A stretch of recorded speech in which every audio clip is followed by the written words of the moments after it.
Hi guys, welcome to Katie's Insight, where I give my insight on all kinds of things, whether it's news, politics, current events, entertainment, but most importantly right now, stimulus is what we are focused on, and we're going to continue on that train of thought because we have some updates today on stimulus. We heard from Mr. Meadows himself. Now, I'll tell you right now, I've already seen some YouTube videos of people taking what he has said and looking at it as a big downer. However, I have a bit of a different viewpoint, different skew on exactly what's going on that I want to go into detail with because I think this could be a positive. But before we begin, guys, I just want to remind you that I know most of you know I left my former channel and I'm trying to get monetized right now. We are super close to getting there. If you want to help me get monetized, this is all you have to do. Make sure and like every single video you see, like our videos, subscribe if you haven't, and hit notifications if you haven't so you can be notified daily what's coming to the pipeline for you and your stimulus money. As well, leave a comment. Very important, leave a comment, sound off, tell me what you think, and share the content. All of these things are going to help dramatically get my views up and get my watch time up. And if you could please watch the videos from start till finish, if you want to watch multiple times, that's fantastic. That as well will help me, and I so appreciate it. And if you want to find me on Facebook, very quickly, I am Katie's Insight, like the page, and the group is still Katie's Corner. It's a few more days before I can update it per Facebook's rules, so just make sure and go to Katie's Corner. Join the group, ask all the stimulus questions you want. I'll be in there and we have people helping. So let's go ahead and get into it. If you guys saw my videos from yesterday, we have had some movement, which is interesting because with Trump in the hospital, wasn't sure that there was going to be any, but as you guys know, President Trump has come down with the virus and also been reported this morning, Kayleigh McEnany, she is now testing positive. Kind of one by one, his cabinet's going down with this virus. And, you know, I would never say this definitively because I don't know, but even though I know that you can't really control a virus and how it goes, timing's just real weird, isn't it? And that's coming from somebody who isn't biased. Excuse me. I have no dog in this race, but it looks weird. That's all I want to say. Now, President Trump, let me kind of give you guys an update really quickly. Go check out those videos about his health because I've been saying I think his health was worse or got worse, and we weren't being told, which came out to be correct. So my predictions were correct on that, and that's just coming from somebody who's had chronic illness issues, breathing issues, been on steroids because he's on a steroid. So I was showing some things that to me don't quite add up and don't make sense. So it's nice when some of my assessments and predictions turn out to be correct. But trust me, I'm wrong on so many things. So that's okay too. But here's where we're at with President Trump. Friday morning, he was running a fever and he was taken to Walter Reed. His oxygen dropped as well as oxygen dropped twice below 94%. And again, somebody being as severely asthmatic with a histamine disorder, when your oxygen starts to dip below 96, 95 is when you need to start being concerned, because when you have low oxygen rates, that can affect body function, brain function, can start doing damage to you depending on how long it goes and what the severity or the situation is. So it's a very seriously scary, severe thing. So you want to be very careful. So he went from being quarantined with Melania, who also has the virus, and they both went to Walter Reed Hospital to be monitored. And so far what we heard is we did hear that he is on remdesivir as well as he's on dexamethasone. Remdesivir is one of those, and it's, by the way, it's still in trials right now. That's one of the drugs that's supposed to help the virus, and dexamethasone, that is a steroid. Anytime you're having breathing issues, if they can't get it under control, 9 times out of 10, depending on what your situation is, like for me being asthmatic, if it gets really bad, nothing's helping, antihistamines, nebulizers, inhalers, you know, any of that, then they put me on a dose of steroids, prednisone. Typically it can be like a week long, week and a half, depends on the situation. I'm sensitive to medicine because of all my issues, so I typically can't do more than 20 milligrams of something, but then I just have to taper off when it comes to something like that.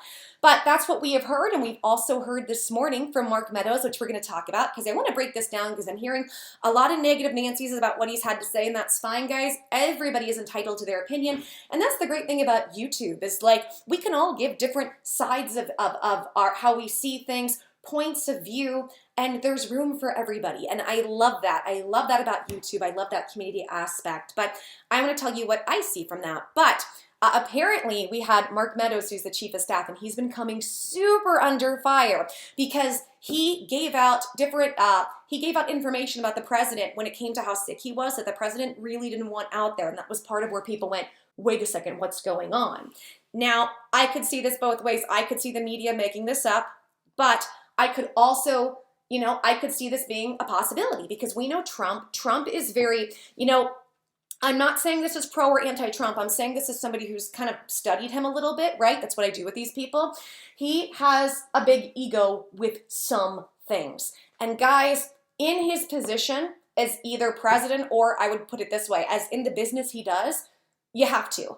I'd put it this way, everybody has some forms of narcissism or sociopathy, even if they're small, right? Traits or tendencies. So he's had to develop those types of tendencies and fit into his ego to get where he has gotten, because I'll tell you, in doing business and doing some different high-level business, and I've never done the kind of business he's done, you're dealing with some real shady, scary characters sometimes. A lot of times the people with the most money are the scariest people, because what did they have to do to get all that money? So I don't say this as an insult to him, right? By the way, I'm not saying you shouldn't take it as an insult. Take it however you want it. But I am saying when you do that kind of level of high business, you're going to function differently than other people, and you're going to have to let things bother you less than probably other people would, and you're going to function differently because of the nature of what you do and the danger that's involved with the types of people you're dealing with and the power plays and power struggles. And studying Trump, I could definitely see Trump not wanting to let the American people know if he was bad, because that shows weakness, and Trump is not somebody who wants to show weakness. I don't think as a president that is entirely horrible, because, and I've heard him, and his playback on this is he's like, look, I have to show strength. I'm a leader. You have to show strength as being a leader. I get that, and I understand it, but we also remember, if you remember those recordings that came out, that Trump, basically, it's reported that he downplayed how bad the virus was, and he knew in early February, because he talked to the president of China. I countered that and said, I think Trump is somebody who exaggerates a lot to the point of lying. Definitely. I will definitely call him out on that. But that's also part of the business he's in with real estate. That's part of marketing and advertisement. Think about this. When you go see for Carl's Jr., you go see that amazing burger that Paris Hilton is biting into. And hi, Paris, hi. Not that she would watch this channel, but she's had some real interesting stuff happen lately. She's been coming out and talking about some things she went through as a child, some things that were bad at a former boarding school that have made her kind of create this alter ego persona character of kind of like the baby voice and whatnot. And she's really talked about it and trying to do reform for that. So all my love and respect, girl. And she's beautiful, beautiful businesswoman. Same thing, real quick. This is something I've been wanting to talk about. Let's talk about Britney Spears for just a second. You guys are probably like, Mark Meadows to Britney Spears to Paris Hilton. So, Britney's in this really, really difficult situation. I have followed Britney for years. I don't know if I would say I'm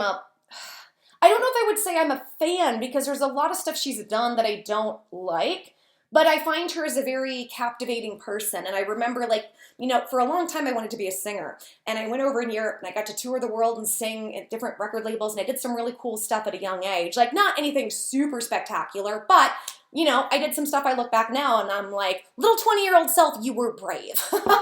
But, she was somebody I really studied for a long time. And she's in a situation where she's kind of trapped. And it kind of looks like she's kind of in her own form of imprisonment with her family, with a dad that is allegedly an alcoholic and is known to be not physically nice. Please infer what I'm saying, to the point where her children got taken away because of him. And, my heart goes out to her, because I know Paris Hilton spoke about her recently, and I kind of really wanted to dive into her business dealings with what's going on. I can't imagine being in her position, being in prison and having millions of people watching you and you can't say anything. And I am very concerned for her. And I kind of thought I'd like to tackle this a little bit from not just a business angle, but my understanding of how the entertainment world works in Hollywood. Because a lot of you guys don't know this. Again, I know I'm getting really sidetracked, but when I was younger, the same places that discovered Britney Spears, you would go to these performance camps and things at Disney, right? You've seen those videos. I did that. I was on that track. Luckily, I never had the health to do something like that. I was never the look they were looking for, and I never got into that world. Blessings in disguise, right? But because of that, I feel a real kinship with her in what she's going through. I can only relate in terms of knowing what it's like to go through that with family members medically, which I don't want to get into because it's not a very good situation. In fact, many of you that are chronically ill, you go through that with family members not believing you, putting you in dangerous situations. Like, it can be a very scary situation. So anyways, Mark Meadows, egos, people, Britney Spears, Paris Hilton. Let me know, by the way, sound off in the comments if you'd like to hear me break down some of the things that's happened to Britney Spears on a business level, and the same thing with Paris Hilton and what she went through. Because a lot of people look at her like she's just this dumb, vapid airhead, but that was the persona she took on from the bad things that happened to her as a result of this boarding school. I totally understand that, and I have all the respect in the world for people who speak out against things like that. So good for her, and prayers for Britney. Mark Meadows. So here's the thing with Trump. I could definitely see Trump wanting to show that strong sense of leadership, right? And wanting to lead from that position. And you can argue whether or not that's good or that's bad, but at the end of the day, I think at least he's trying, right?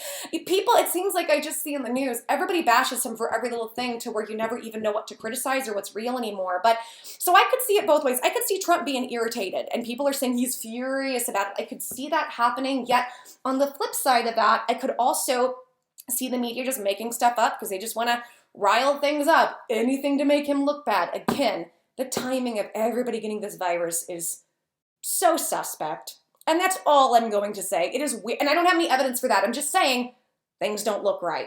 But then again, it's the government. When does anything ever look like right on other side? It doesn't. So I want to go ahead and I want to dive into this. I have a little bit of info pulled up, as I always do, to go over this. So let's dive into an interview he did this morning. Meadows optimistic. Trump will leave Walter Reed, return to the White House Monday after the virus treatment. Meadows, during an interview on Fox and Friends, said Trump's treatment has been remarkable. Let's dive in. White House Chief of Staff Mark Meadows said the administration is optimistic President Trump will be able to return to the White House on Monday after spending several days at Walter Reed National Military Medical Center being treated for the virus, saying Trump's health improved overnight and the president is ready to get back to a normal working schedule.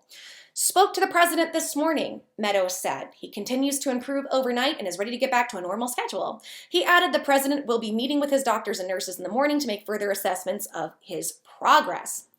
Meadows added, we are still optimistic that he will be able to return to the White House later today, with his medical professionals making that determination later today. Meadows, during an interview on Fox and Friends, said the White House would know about the president's potential release by the earliest Monday afternoon. Meadows did say, though, that the president is really not only understanding what millions of Americans have had to face as they've come in contact with this disease, but more importantly, the fact that we need to continue to work on therapeutics. His treatment has been remarkable, Meadows said. His strength has been incredible. The president has received doses of remdesivir so far, an antiviral drug that has been approved by the FDA to help treat the virus. If you look at the therapeutics, which I'm taking right now, some of them, and others that are coming out soon, they are frankly, they're miracles, Trump said in a video posted on his Twitter Saturday night.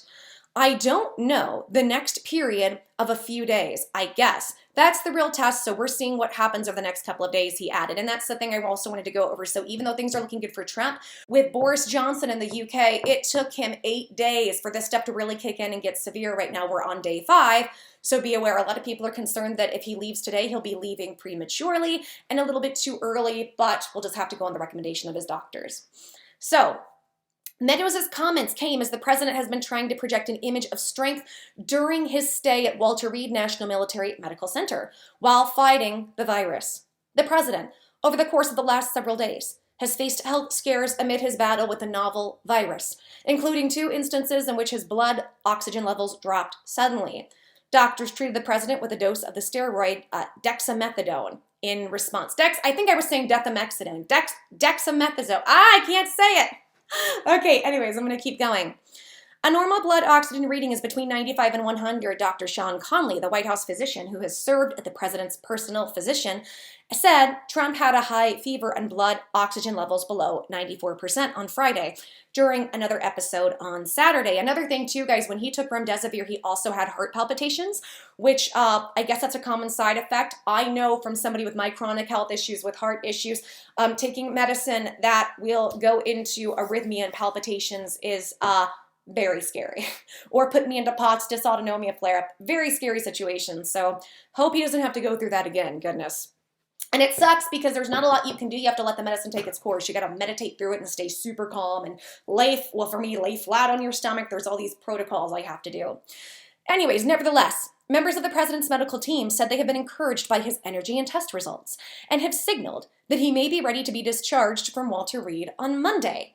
The president on Sunday took a brief trip outside the hospital to greet supporters who had gathered outside, but was criticized for the brief motorcade visit, while some saying he jeopardized the health of members of the U.S. Secret Service for a brief photo op.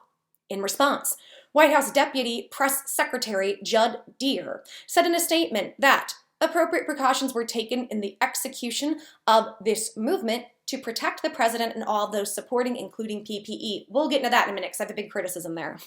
He added the movement was cleared by his medical team and safe to do so. But Meadows on Monday pushed back at those critics, saying, how do they think he got here? We'll go into that.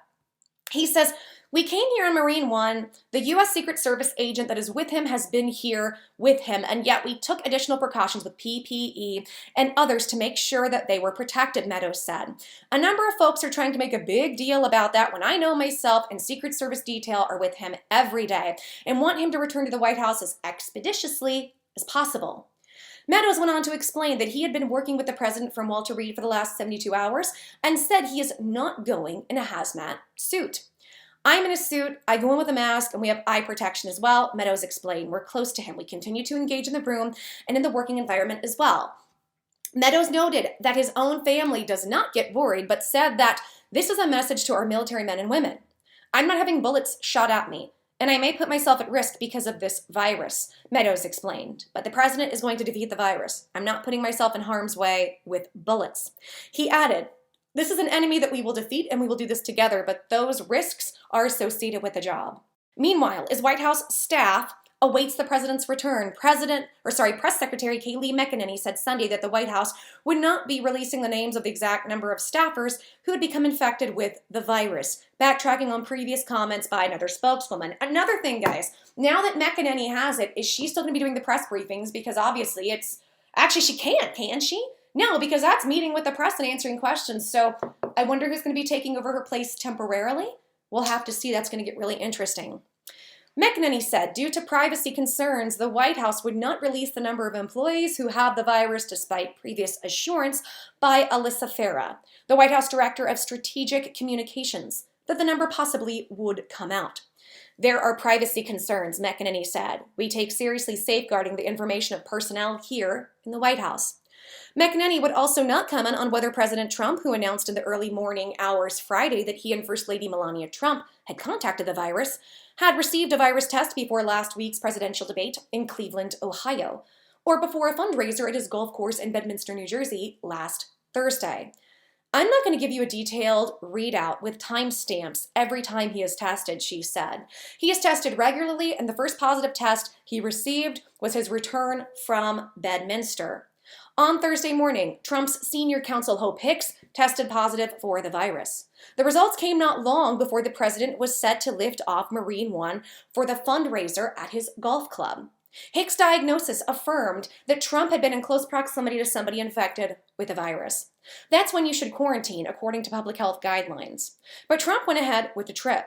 Not only that, but others who had also been around Hicks were not immediately told about her positive test. Very interesting, and like I said, I'm going to be very, very curious how this is going to work out when it comes to McEnany dealing with the press. Who is going to step up, or at this point, How do we even do this? Because I feel like anybody from his administration, not knocking Trump's administration, but from a realistic standpoint, anybody from that administration is going to be at risk of either having the virus or giving it to people. So how do you even do that at this point? Protective plexiglass? Like, I don't know, but we'll have to wait and see how that's going to go. I swear, this election and this year keeps getting weirder and weirder, and it's just really sad that, Trump's the people around Trump, that they're just dropping like flies right now when it comes to this virus. And I'm not saying they're passing, I'm saying they're all getting it. And I would like to just say a big collective prayer to all of them, and our heart goes out to everybody. I don't care who you are. I don't care if I dislike you. I don't care how awful you've been to me. I hope that you recover. I don't wish suffering on anybody, and even people who I don't like. I pray for positive uplifting, and that if there's something I don't like about somebody, or I think they're being in a way that's detrimental, that they see the light of those actions and change them. So I wish that for the president, for Melania, for all of his family, for everybody in the government who may be exposed or have this virus, and their families. Scary time for their families too. So I actually want to pull up exactly what Mark Meadows said, and here's the thing. Pay attention, because he goes into stimulus, and I'm going to break down where I think this is good news when it comes to the stimulus. He said some stuff that other people have said, this doesn't look good, and I'm like, this could be a bit different than what people think. So let's go ahead and let's take a look at what Mark Meadows said directly about how the president is doing, and most importantly, stimulus. Let's take a look. At Walter Reed Medical Center. Let's bring in Mark Meadows, the White House Chief of Staff, who is live on the phone from Walter Reed. Good morning to you. Good morning. Nice to be with you. And obviously, this is an important day as the president continues to improve and is ready to get back to a normal work schedule.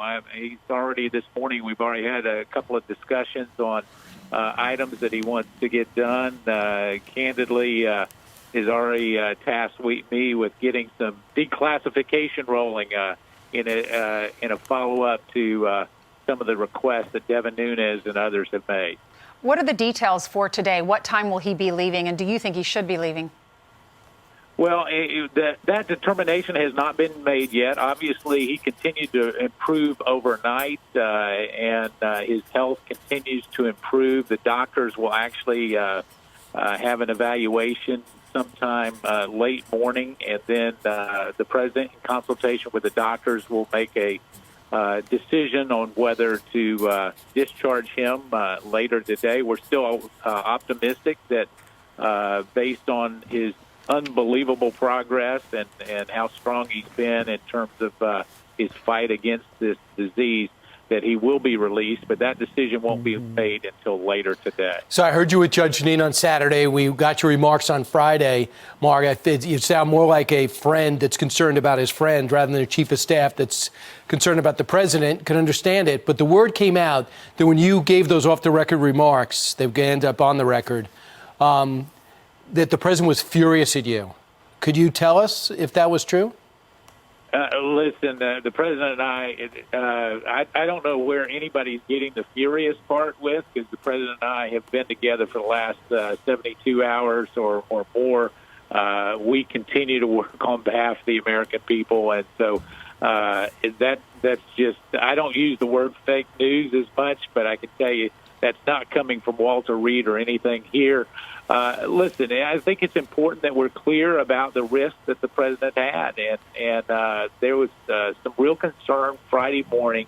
The doctor and I talking Friday morning, there was some real concern that helped us make the decision to come to Walter Reed. That being said, he improved very quickly. The treatment has been outstanding. He continues to applaud the work of the doctors and nurses and medical professionals here.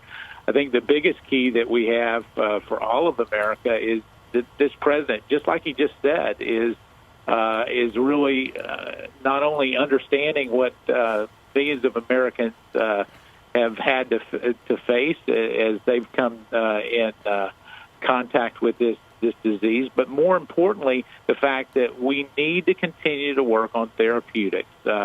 His treatment has been remarkable. His strength is incredible, and his fight for the American people. He was talking to me this morning. We need to work on behalf of Second Amendment fight, protect religious liberties, continue to fight for the values that Americans hold dear, and And whether it's late at night or early in the morning, he's consistent with making sure that he's fighting on their behalf. And so I'm just thankful for so many people, the people that are tuned in right now, millions of Americans that have, and indeed people across the world who have wished him well, have been praying for him.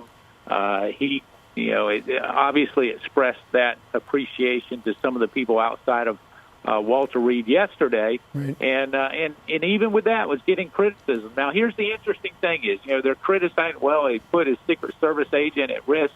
Well, the Secret Service agent, how do we think that he got here? I mean, we came here in Marine One. The Secret Service agent that is with him has been with him. He's been with him in cars, and yet we took additional precautions with PPE and others to make sure that they were protected. But a number of folks are trying to just make a big deal of that, when indeed I know that myself and some of the Secret Service detailees are right there with him, trying to make sure that he's protected each and every day, and that he returns back to the White House as expeditiously as possible. Right. And, a lot of people, Mark, just want to make sure that he doesn't leave the hospital too soon, because they don't want to see him go back to the hospital. And we do understand that the White House has got a medical suite, and he can absolutely be taken care of there. Can you explain, speaking of suites, can you explain the presidential suite there at Walter Reed? Because you were talking a little bit about how the president, you got up early, you guys are already working. Is he in one room by himself? Are you in another room? Is there plexiglass? How many people are wearing masks? How do you interface with him? Is it you're yelling through the door, or what? Well, that's a good question. No, we're not yelling through the door. We actually have a protocol. We get tested every morning. We have N95 masks. Are you all around a big conference table? Well, so we actually have an area that actually we check people in and out to make sure that they have proper PPE as they go in. He has a situation room there. We, as has been reported, actually yesterday he was on the phone with Secretary Esper, Secretary Pompeo, the Vice President, National Security Advisor Robert O'Brien, and Chairman Milley, as we talked about issues across the globe in terms of national security issues. So he was conducting business from that situation room. So there's several different rooms there, but it's mainly so that he can continue to conduct the business on behalf of the American people. And so as we go in and out, those are normally doctors and nurses, his Secret Service detail, and myself, a few others that actually go into that area. But it's we monitor how long people are in, and it sounds like you guys are. Everybody has masks. It sounds like you guys are suited up. Essentially, you look more like you're from NASA than from the White House. No, I wouldn't suggest that we're suited up. I mean, we're wearing N95 masks. It's not that it's not that you're actually going in a hazmat suit. I want the American people to understand that actually. Those would be more for medical professionals that are there working very, very closely with him. But, I'm in a suit. I go in with a mask, and we have eye protection as well. But as we're close to him, we continue to engage in his room and in the working environment as well. How do you explain that to your family? I'm sure they're worried. Is it just something that you sacrifice, just like the Secret Service agents that have agreed to take this position to protect the commander-in-chief? Well, my family does get worried, but I can tell you, this is a message to our military men and women. I'm not having bullets shot at me, and yes, I may put myself at risk just because of this virus, but just like the president talked about, he's going to defeat this virus, and I'm not having to put myself in harm's way with bullets and really just the enemy coming after me each and every day. This is an enemy that we will defeat, and we will do that together. But those are the risks that are associated with this job. You got two game plans you need. You need the Trump The Trump reelection campaign's got to figure out a way to get him reelected without him. Number two is you got to figure out a way to keep the economy going and the American people's needs met. And one of the things I think is pretty much agreed upon is we need another rescue plan, another stimulus package. The Democrats think they have it. You sat in on these negotiations. Word is you were fed up because you didn't really feel that the Democrats were being sincere. Where are we at now? Could there be a new sense of urgency for Democrats and Republicans? And could you tell us if we should be optimistic today? Well, I do think that there is a potential for a deal as long as politics do not get in the way again. I can tell you that Secretary Mnuchin and Speaker Pelosi have been talking. The Secretary and I have been in constant contact, even while we're here, to try to make sure that we can find a way to move forward. But even if a large comprehensive bill is not possible because of a few things that are out there, and there's still some major differences, let's go ahead and pass a number of the things that we can agree upon, and hopefully we can do that. She won't do that. You know the Speaker won't do that, well, Chief Meadows. She doesn't want to do that, but I think at this point it's incumbent upon all Americans to put pressure on Congress to say it's time to come to the table. The president has come up over and over and over again. It's compromised on a number of issues. Leader McConnell and I had a discussion day before yesterday about this particular issue. It's time that we do that, and yet there are a lot of people that continue to hurt, are waiting on stimulus, and the president's committed to getting a deal done, but he wants to make sure that we move expeditiously, but also in a fiscally responsible manner. Well, I know you're very busy today. Thanks for coming on. So many people are praying and worried about him, and they wanted an update, so we appreciate it. Yeah, and can I just turn one? Can you tell us what time you'll know about today, about his release today, if not? Yeah, Brian, I don't know the exact time right now. I would think that it's going to be at the earliest this afternoon, just based on my conversations with the doctors this morning. We have, further evaluations and consultations that have to take place between the president and his medical team. Mm-hmm. But, a big thank you from the president to all of the people that are wishing him so well. He's so very appreciative of their warm well wishes. Okay. Thank you, Chief. Y'all know how I roll. Note time. Let's dive in. So for Mark Meadows, he says, the president continues to improve and is ready to get back to a normal work schedule. We've already had a couple of discussions this morning, candidly, and he's already tasked me with declassification and follow-up of some of the requests that we have done that are being made. And then they said, what time will he be leaving, and when do you think he should leave? And Mark said that's a determination that has not been made. His health continues to improve overnight and today. He will be evaluated sometime late morning, and they will make a decision on whether or not to discharge him. We are still optimistic that based on his unbelievable progress that he will be released, but that won't be released until today, that information. I wrote released as realized. That is my typo. So I let you guys know I didn't read that wrong. I was like, what did I, no, I did that. Mark, you sound like a friend that's concerned more about his friend more than you, the chief of staff, that's concerned about the president. And that makes sense that you would act that way. Now, word came out that when you gave those remarks about how bad his health is, that he was furious at you. Is that true? Because that's what we've heard. If you go see the news narrative, that mainstream news media narrative, that's all we're going to hear. He says, look, the president and I don't know where it comes from or where people come up with that. He is furious. We have been together the last 72 hours or more. We continue to work on behalf of the American people. I don't use the word fake news that much, but this is not coming out from Walter Reed or anywhere here. Listen, I think it's clear about the risks the president had. There were real concerns about how the president was Friday morning. It helped us make the decision to come to Walter Reed. He improved very quickly and has done outstanding. He applauds the work of the doctors, nurses, medical professionals here. This president, like he said, is really not only understanding what millions of Americans have had to face as they come in contact with the disease, but more importantly, we need to continue to work on therapeutics. His treatment has been remarkable. His strength has been incredible, and his fight for the American people, fight for the values that Americans hold dear. I'm so thankful for so many Americans and people across the world wishing him well and praying for him. He expressed his appreciation yesterday in that video, and even with getting criticism. They criticized his Secret Service agents for being with him on the ride. We're going to talk about this in a second. But how do they think he got here? We came from Marine One. The Secret Service has been with him the whole time in cars, and yet we took additional precautions with PPE and others to make sure they're protected.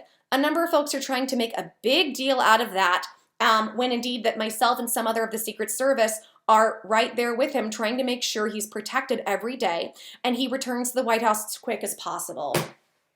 Y'all. Mark, I gotta call you out on this, and I'm gonna call out Trump on this one too. I know you think I'm a Trumper. Is that what they call it? I'm a closet Trumper? But I'm not.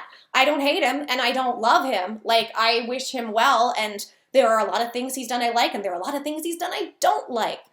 So I am not either one. I am what I call the silent majority. We are the people in the middle that weigh the information, and we're the ones that end up swaying the election outside of the extremists. We just don't talk. So the people who their candidate doesn't win, they get furious and don't know why. That's the kind of news I'm delivering. I'm explaining what the silent majority who doesn't want any involvement with this craziness thinks. Okay, so Trump was heavily criticized because he went out in his vehicle yesterday. I believe it was yesterday. And he did a big wave to all of his supporters and drove around with the Secret Service waving to his supporters from his vehicle.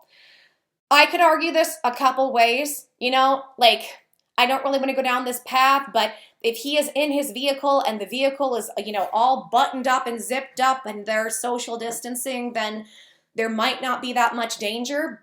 But that's me giving a small benefit of the doubt. But 80% of me looks at this and goes, okay, Trump, you are in hot water because you've been downplaying the virus and now you have it. Now, whether or not this came to you by nefarious means or not, because it does look suspect, remember, this is a game about how the American people are going to perceive what's going on. This is all narrative spinning. This is all how things appear in the eyes of the American people. You've been saying this thing isn't a big deal. You've been saying reopen schools, get the kids in schools. Now you and half your administration, and every day we got more and more people going down, are getting this thing. You were taken to the hospital and you started to have some severe issues that you covered up. And look, I'm not upset. I'm not going to knock him for maybe not being completely transparent because I know what it's like to be in the public eye. Not in that way, but I know a little bit, I know a fraction of what that's like to have chronic health issues. So I would protect, to an extent, I would protect a lot of people's privacy in that situation, including his. I know it's different. He's the president, but I'm trying to look at this from just a human perspective, right? But Trump, man, you're in this situation where already this gives you an L for the election. You've had many W's. You've had many wins coming up to this election. This gives you an L. It just seems like doing this is just further antagonizing people, especially when people are mad that we don't have more stimulus help. We don't have more help with unemployment. Parents are having to stay home with kids, can't work, and they're screwed. How are they going to feed their kids? There are all these things going on, and I think for a lot of people, you getting the virus and then going out like that is a slap in the face. I'm just going to be honest. It looks like a slap in the face. And maybe that wasn't his intention. Maybe his intention was, I'm so grateful that I've had an outpouring of love and kindness. I want to be able to give that back. Now is not the time, boo. Get back in bed. Now is not that time. By the way, that's just me giving the benefit of the doubt. I don't know him. I don't know what his intentions are. I'm just breaking down how I see things. Now, I understand why people would be mad that him doing this little joyride is putting whoever the limo driver is, the Secret Service, everybody that's surrounding him in danger. And I agree with that. And here comes Mark Meadows, and Mark is like, but we've been around him before and he had it, so what's the big deal? Mark, you don't want to give any possibility or reason for anybody else to get it, especially not Trump going on a joyride, whether or not it was for his ego or for his gratitude. I don't care, and I don't know what it was, right? Maybe it's a mix of both. Who knows? I like to think the best in people, but I've also learned as I get older, a lot of people are just awful because they're awful and they want to be. Something that happens when you grow up as a little Pollyanna, take off the rose-colored glasses and see what's really going on. As women, we all go through this. We grow up at some point, right? But I think it's incredibly irresponsible for Mark Meadows to be defending this right now, to say, well, we've been around him. Okay, if that's the case, then why is everybody who's been around him quarantining? Well, y'all have been around him, so who cares, right? That's a horrible argument to make. And I get that Mark Meadows, he is a mouthpiece for the president, and he has to spin things in a positive way. I get that. But I'm going to call a spade when I see a spade. And that's a spadely action, is how I'm going to call that. So, okay, let's continue. And by the way, we're about to get into stimulus. A lot of people are worried he will leave the hospital too soon and that he will have to go back. White House has a medical suite there, so he could be taken there. Explain the president's suite at Walter Reed. He said that he gets up early and he starts working. Is it one room? Is there plexiglass? Do you have to yell through a door? How do you guys communicate? He says, good question. No, we're not yelling through a door or anything like that. We have protocols to get tested every morning. We have N95 masks. And it says, are you around a big conference table? He says, we have a room where we check people in and out and they make sure that they have proper PPE. We have a situation room there, and it's been reported yesterday. He was on the phone with Vice President, National Security Advisor, Chairman Milley, and several others, and talked about issues across the globe in terms of national security issues, and he was conducting business from that room. Several different rooms there, but it's mainly that he continues to conduct business for the American people.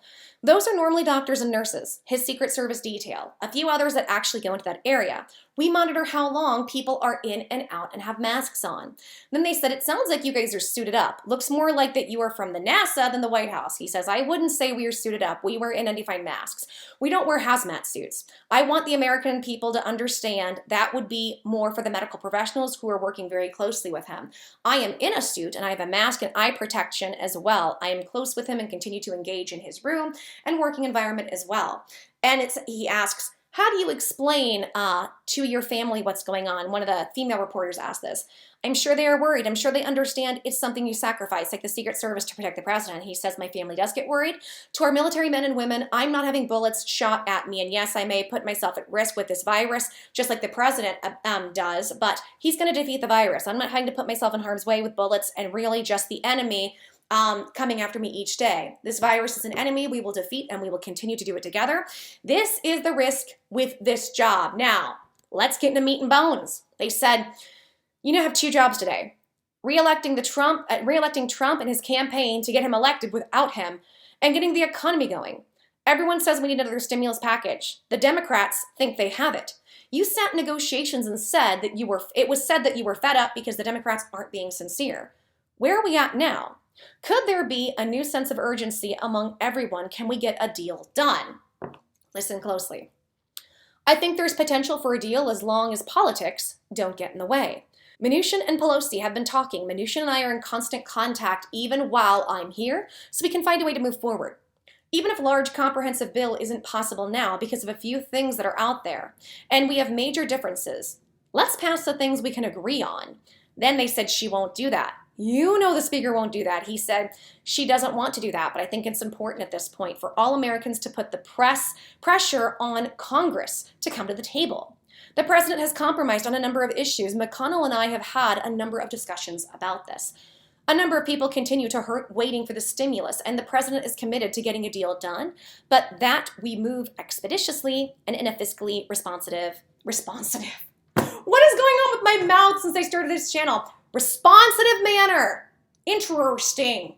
As I keep saying. Okay, so let's go ahead and let's break this down a little bit because this is the meat and bones of what I really wanted to get into. So what people are saying is, and what he just said, he is now talking about piecemealing, where a couple weeks ago he was really gung-ho about the Problem Solvers Caucus. Remember that bill? It's a bill that I really liked that had a lot of automatic stabilizers in it. It had money for stimulus checks, possible more rounds of stimulus checks, unemployment insurance stimulus, eidl. There were a lot of good things that I saw in that, and he was very optimistic.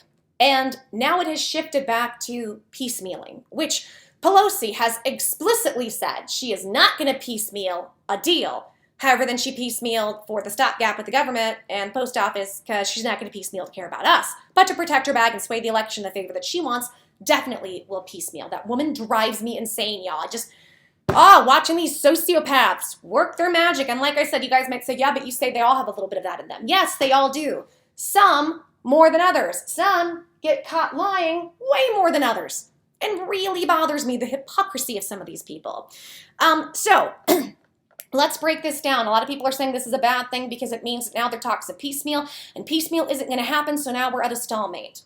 Not necessarily. Because as I've been showing you guys, remember, leading up to the executive orders, I said, this past July and August, I said, there are signs that Trump is going to go ahead and go rogue and do this on his own. I was one of the only channels to report that. I think it was like me and LA Late was reporting some similar stuff. Only ones to pick up on this. And I was right. I was right. I was calling it emergency stimulus, and boom, I nailed that. And I said, I think the president has more wiggle room and leeway than we think he does. Now, granted, those executive orders did not go far enough, but so far he's the only one who's giving the appearance of trying to help on both sides. So when I look at this, Trump took some big wins for those executive orders in the eyes of the American people. Because again, it shows the appearance of being the one helping when nobody else will, right weeks before an election. And this is what I would say to this. I think if he's starting to throw the piecemeal out there again, and the fact that we just heard all of these signs from his own staff that he is hyper-focused on stimulus, and we heard from Larry Kudlow as of last week. If you guys remember, I think it was yesterday or the day before. Go check it out. I played some Larry Kudlow talking about this situation, talking about stimulus, and talking about that President Trump, that there is money ready to go to be allocated. Remember how Trump operates, because we've seen this in the past. When he wants to go rogue, he starts having his people say things and putting it out there slowly and lets it build. He did that for about 2 weeks before he ended up passing those executive orders. He had his people slowly putting things out there until he just started full-blown threatening. And if you remember, about 2-3 weeks ago, before this virus became what it is for him, he was already saying Congress needs to get their you-know-what together. If they don't, I'm passing stimulus checks. Now, apparently, I'm not supposed to or I can't, but there's a theory that I can do it.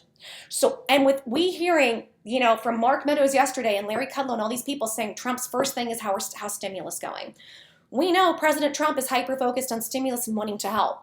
Looking at this, methinks, is it possible that instead of this being a bad thing that's going to be a stalemate on stimulus talks, if this means Trump is about to go rogue to help us?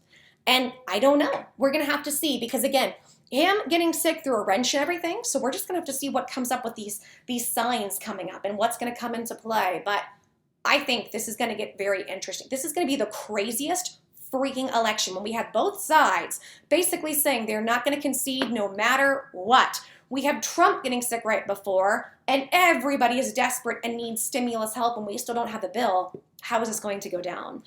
One other thing I want to remind you guys before I end this and go. Remember, what a win it would be for Trump if he somehow stepped up and got stimulus checks for people and went rogue. Now, some people say he can't. It's not constitutional. He'll be in trouble. At this point, does he care? Like, are the American people going to be behind him stepping up to help us and then the Democrats trying to throw him in jail? I don't think so, right? And I would hope the Democrats are smarter than that. But, then again, we're dealing with blowout Pelosi. By the way, somebody said this. They're like, you don't want us making fun of his orange skin and his spray tan, but you can make fun of her hair. I want to state this.